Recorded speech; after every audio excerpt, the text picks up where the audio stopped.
Hello, everyone. It's Christine Marie Mason, your host for the Rose Woman podcast.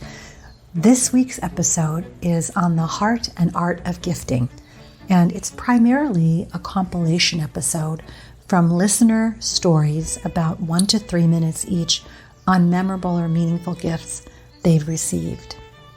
It's that time of the year where gifting kind of looms up in our collective mindset, and it often comes with a lot of consumerist pressure. But in this episode, we're really talking about the attributes of master seeing, how to pay attention to what someone truly wants, what would bring them joy, to truly see them. And in many ways, these stories all represent aspects of that. This particular prompt, a memorable or meaningful gift, is also a great table topic for any family gathering. I try not to use superlatives like best because it puts too much pressure on people at the table to, scour their memory of 20, 30, 40, 50 years and come up with the top thing. And instead just invite someone into a memorable or meaningful one and watch the joy spread around the room. Because once you start looking for gifts that are memorable, there are so many. For me, I was thinking about one time coming home. My friend Adam Bauer had been staying with me. He's a beautiful kirtan leader, mantra artist, plays all over the world, has got a few really beautiful albums. And at that time, 10 years ago or so, he was just coming out with his first album. And one of the core instruments of this practice is a double-bellowed keyboard-style instrument called a harmonium. Makes a nice long drone. And he had one sitting in the living room, this vintage piece, and he said, "I'm gifting this to you. It's time for you to begin learning to play and learning to lead yourself." And my heart soared because at that point, my identity as a sacred musician, as a devotional musician, was only a secret self-concept. So what he saw in me was this ability to step into that heart channel and really offer that forward. And it was the seeing that made the difference. Because I could have gone out and bought a harmonium, and I've subsequently done that, just gotten ones for myself. But this time was a potent new way of being seen and felt. I play that thing every day, every day that I'm in a place where it also is. Another really beautiful gift for me was I was taking this writing class with a woman named Sabrina Oramark, and she's an incredible writer. And it was during COVID, and there was a group of women all around the country who were in the class. And one woman in particular, who is a visual artist, Liz Swanson, she was so inspiring to me. She was constantly doing these rich compilations of text and collage, and I felt this instant kinship with her. And when she was coming to visit California, I wasn't there, but she stayed in my house. And when I returned home, she had left these beautiful, vivid crayon drawings, pencil drawings of things that were around the house. And we've since exchanged everything from seeds to illustrations, and she came out and made the generous gift of her presence by attending something I did in New York.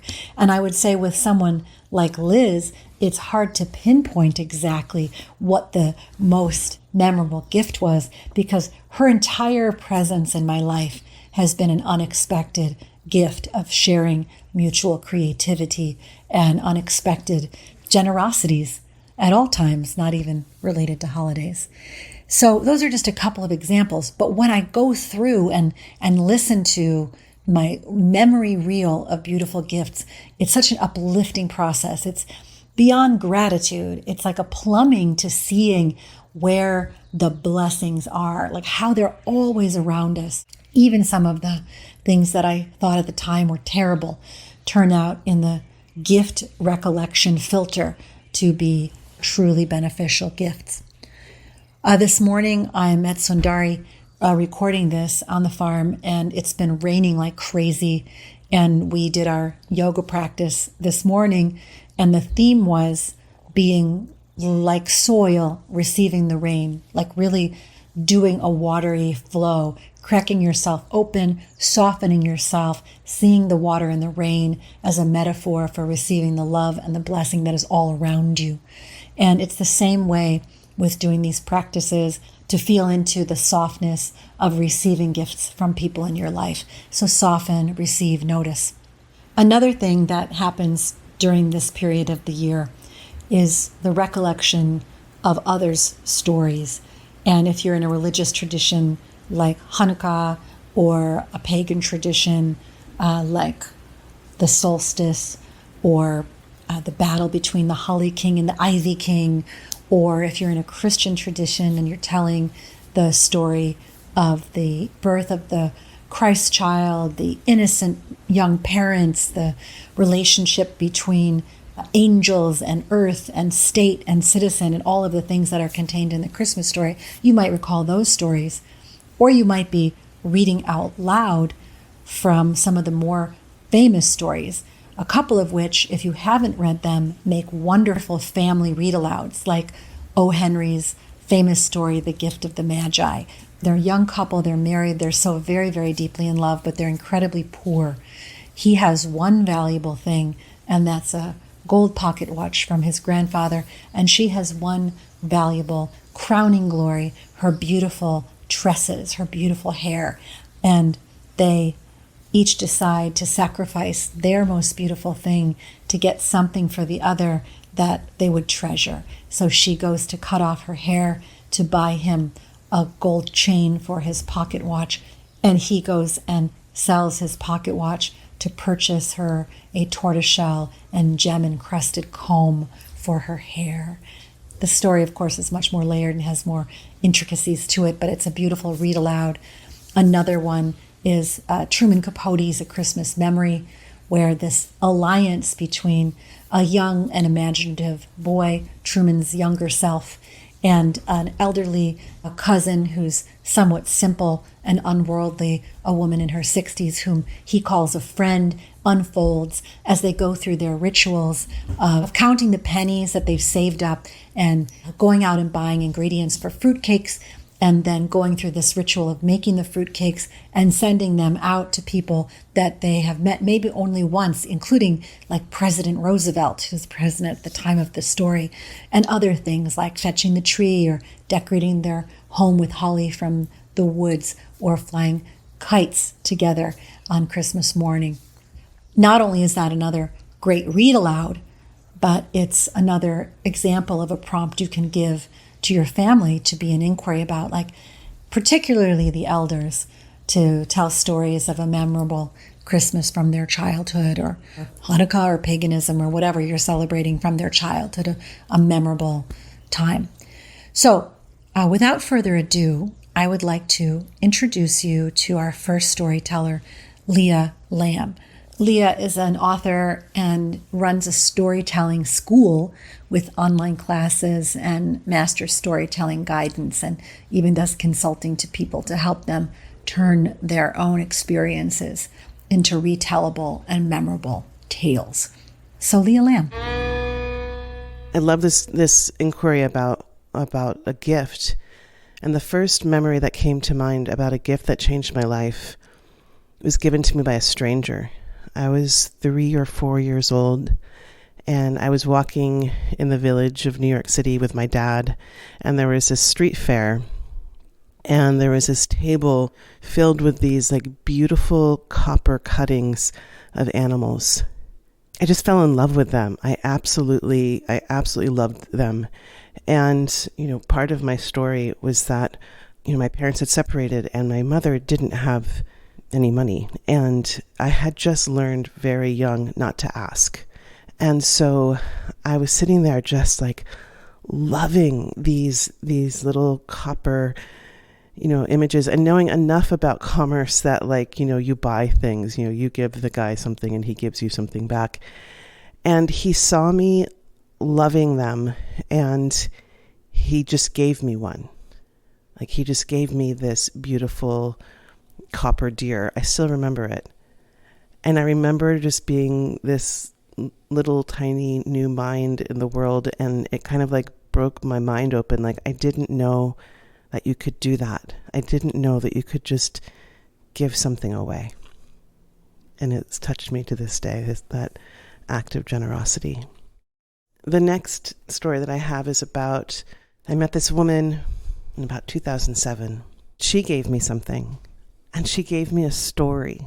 And I didn't know that you could give away stories that like once, it went from her, now it belongs to me, and now it's mine, and now I can give it to someone else. And it's a tangible gift that can be given. And so she started the story with, I'm going to give you a gift. And that all into itself was a gift to me, because it began to absolutely change the shape and form of how I related to stories and storytelling. But this is the story that she gave me. And it came from her grandmother, who was in the Holocaust. The story goes that her grandmother was in a room with 5 other women. There were 6 of them. And she was beginning to notice that these other women were like so hungry, were so famished, but she began to see their life light go out. She could see that there was kind of a destitution that was beginning to fill their space, and she was beginning to get really afraid that she was truly going to lose them. And she herself began to feel desperate, like there just had to be something that she could do to save their lives. She took the last thing of material value that she owned, which was a wedding ring that she had sewn into her jacket. And she went to the guard, and she asked him if he could bring her back 6 eggs in exchange for this ring. And he agreed. But when he came back with 5 eggs. And she looked in her hands at these eggs, and she looked at these women, and she couldn't possibly imagine who she wouldn't give an egg to. Like, who would go hungry among them while they would have to watch the others eat? And the decision seemed impossible, and she almost even thought about throwing away all of the eggs, but then she realized she had something else. And she separated those eggs, the yolks from the plasma.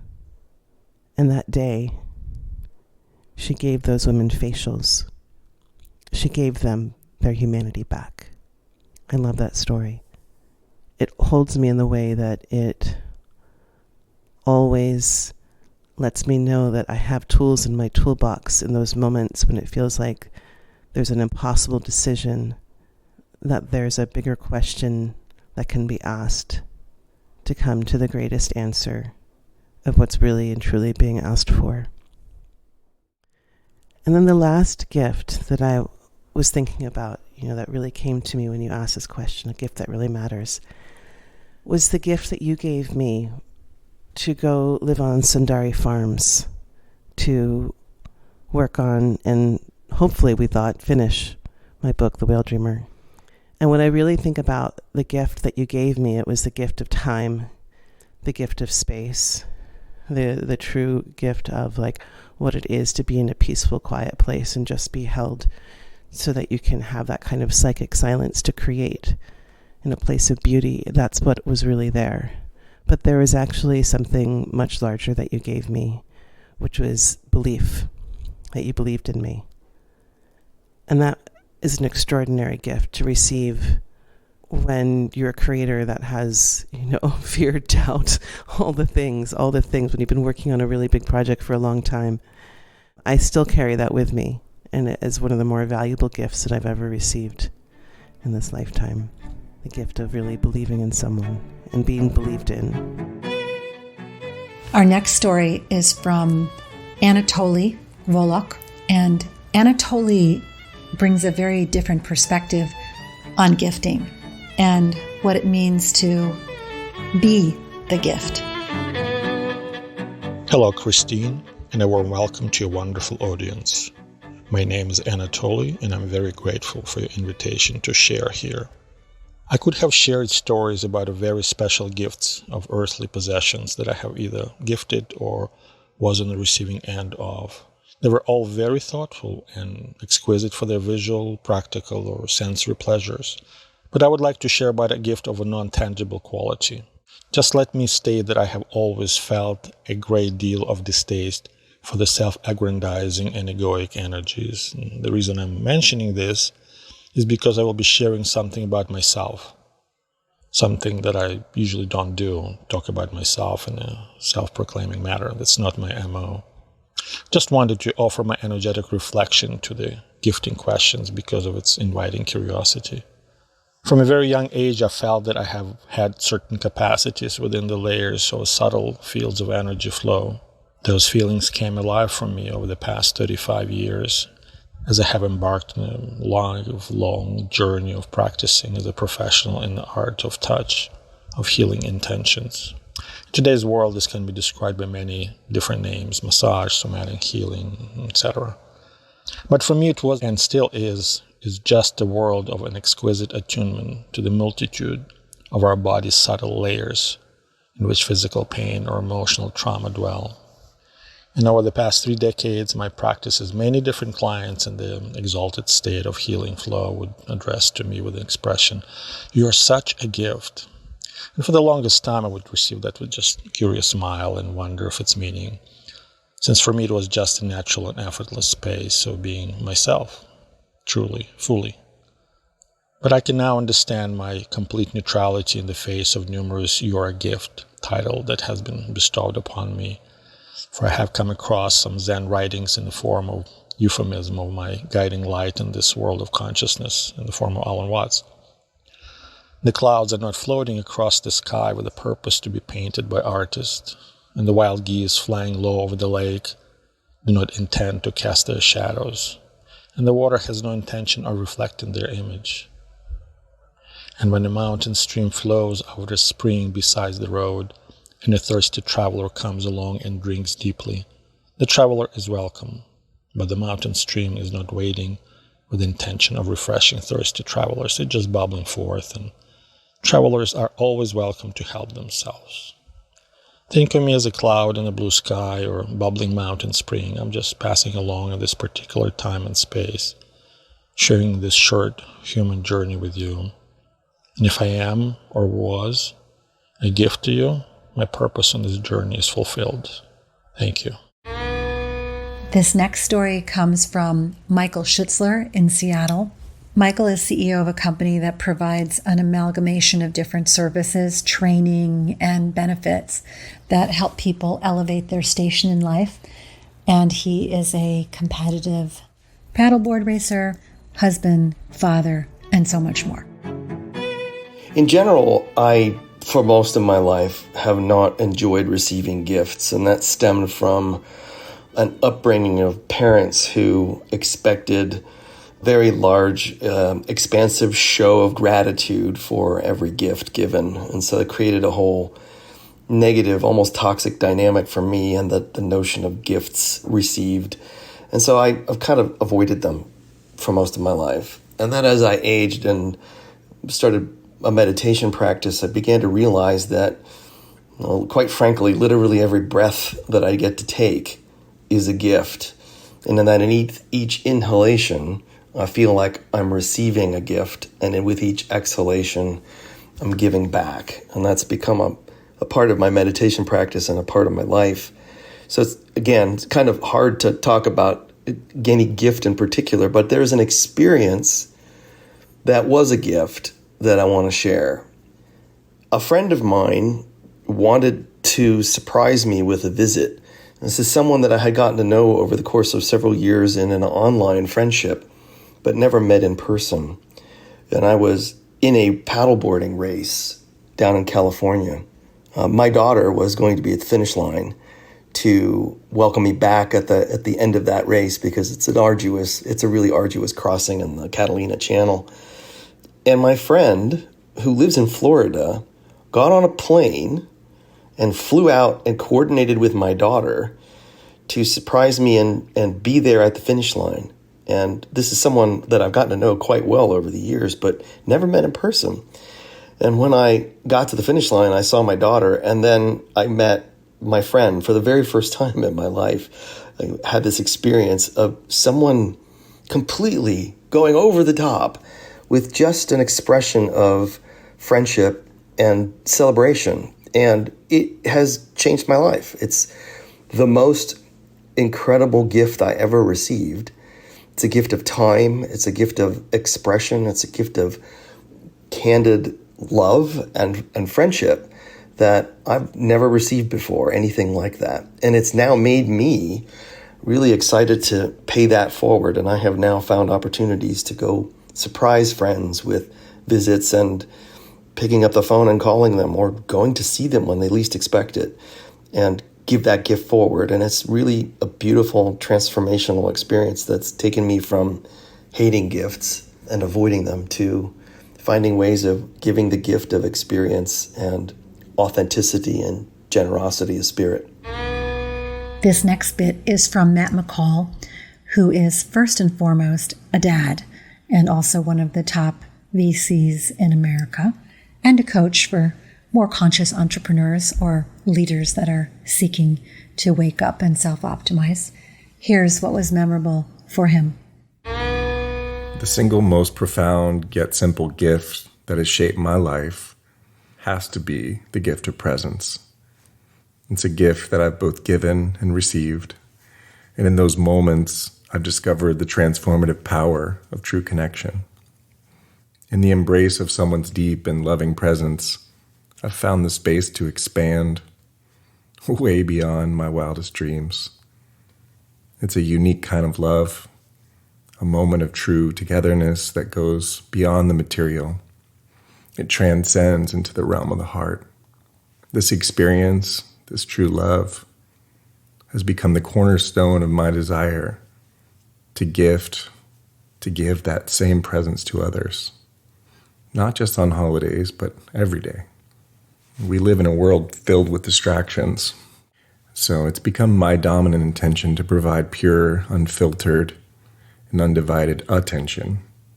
I've come to understand that the true essence of connection lies in being fully present, listening with the heart, and creating a space where others can be seen and heard authentically.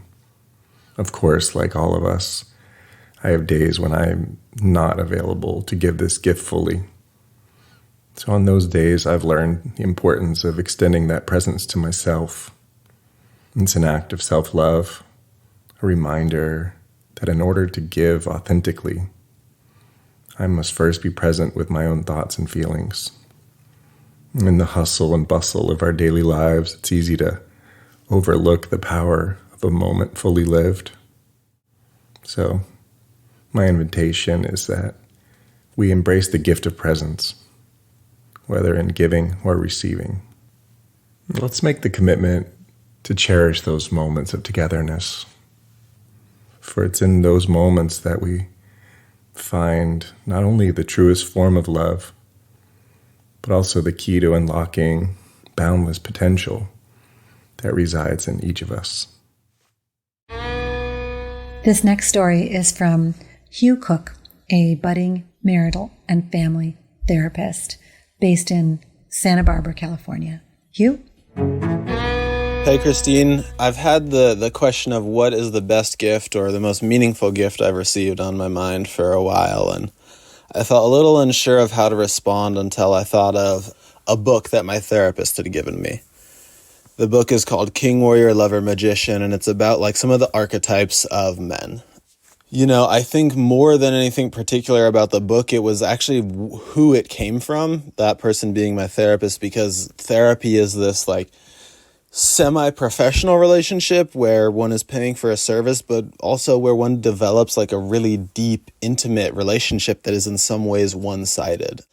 And so to have a therapist step almost a little bit outside of that container and like give me this gift, like I really care about you as a person, felt really, really amazing. And it was at a time in my life when I felt really uncertain of where I was going and who I was and what I wanted. And so to have someone who meant so much to me and who I looked up to the way that I looked up to my therapist give me that gift was really, really beautiful. And it ended up sparking a journey for me into getting to know myself and into looking at archetypes and, you know, Jungian psychology and potentially even bringing me closer to where I am today and the journey I'm walking now. And so it's interesting to me that something kind of physically small or from somebody who maybe wasn't a close family member. Like, it wasn't an extravagant birthday gift, but it ended up having quite a powerful effect on me.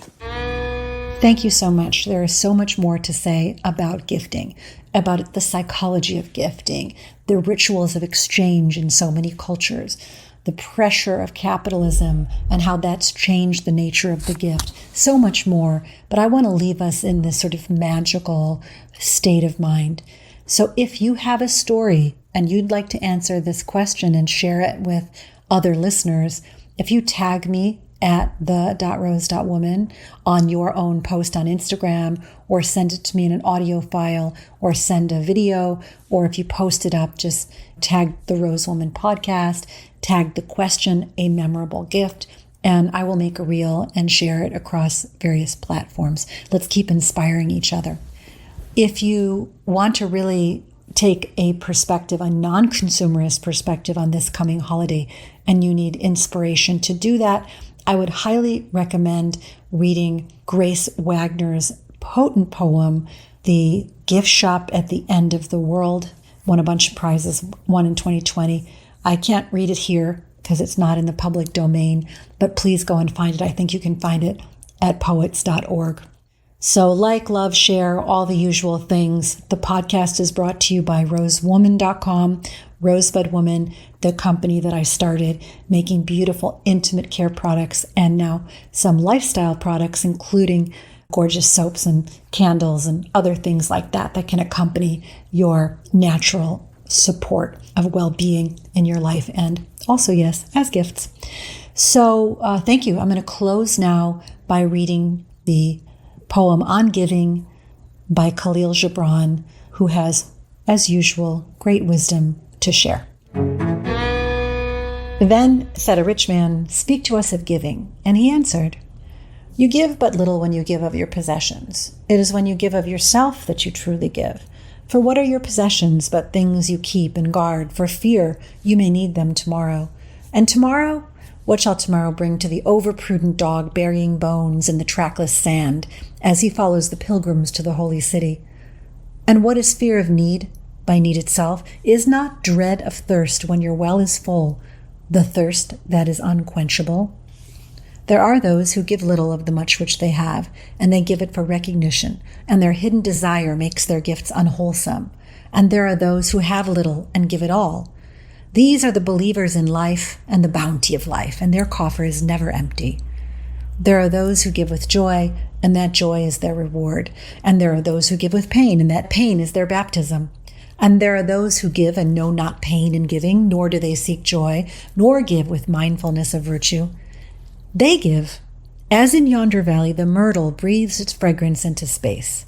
Through the hands of these, God speaks, and from behind their eyes he smiles. It is well to give when asked, but it is better to give unasked through understanding. And to the open-handed, the search for one who shall receive is joy greater than giving. And is there aught you would withhold? All you have shall someday be given. Therefore give now, that the season of giving may be yours and not your inheritors. You often say, I would give, but only to the deserving. The trees in your orchard say not so, nor the flocks in your pasture. They give that they may live, for to withhold is to perish. Surely he who is worthy to receive his days and his nights is worthy of all else from you. And he who has deserved to drink from the ocean of life deserves to fill his cup from your little stream. And what desert greater shall there be than that which lies in the courage and the confidence, nay, the charity or receiving? And who are you that men should rend their bosom and unveil their pride, that you may see their worth naked and their pride unabashed? See first that you yourself deserve to be a giver and an instrument of giving, for in truth it is life that gives into life, while you, who deem yourself a giver, are but a witness. And you receivers, and you are all receivers, assume no weight of gratitude, lest you lay a yoke upon yourself and upon him who gives. Rather rise together with the giver on his gifts as on wings, for to be over-mindful of debt is to doubt his generosity, who has the free-hearted earth for mother and God for father.